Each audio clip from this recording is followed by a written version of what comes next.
They asked me, "Are you allergic to Demerol?" I don't know. I'm 15. I don't even know what Demerol is. They just said count backwards from 10.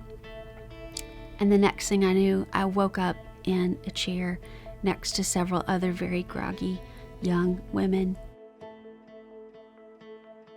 I grew up in a home with plenty of money, but what we didn't have was unconditional love and acceptance just the way you came. Next thing I know, I'm 20. I'm in college and I meet the man that becomes my future husband. I still had nightmares. I still couldn't hold a baby or hear a baby crying.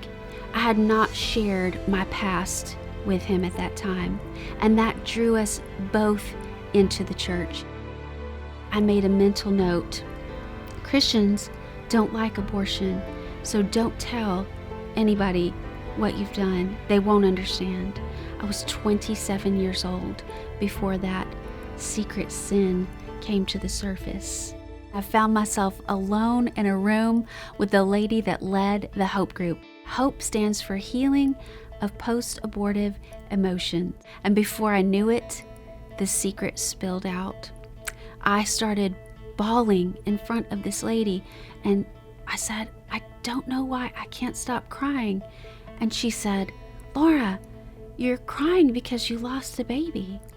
That was the first time that I had ever felt I had permission to grieve. I had lost a baby, and I had never given myself permission to even think that. Yes, it was my fault, but still, I had been a mother and I had lost a child. Knowing that I am washed in the blood, that I can stand before anybody and let you see the ugliest skeleton in my closet, and that my unborn child is in the arms of Jesus, not holding this against me. That's the story of redemption to me.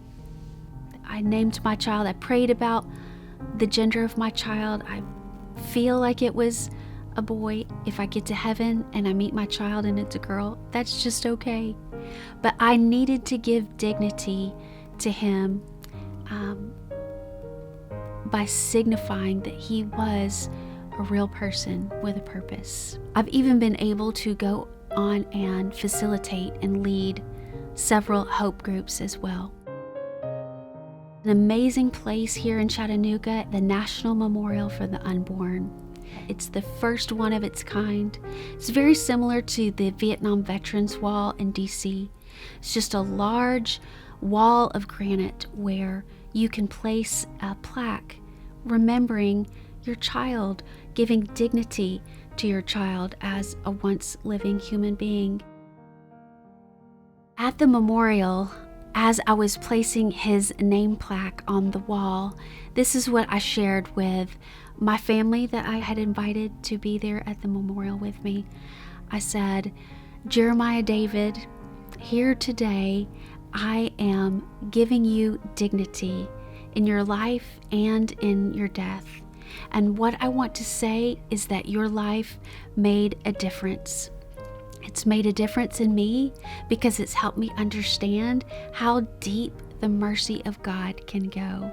And I promise to you, son, that I'll use this pain and these lessons to tell other mommies about the heartbreak that I feel every time that I realize that you're missing from my life. Because I don't ever want to forget or take away any of his dignity as a person that was planned with a purpose and is still to this day changing lives."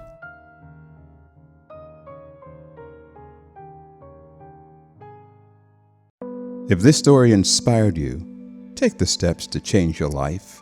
The first step is always to say, "Jesus, help me." Come On, Let's Go distributes hundreds of similar stories of lives changed by Jesus Christ. If you want to be part of this vision, go.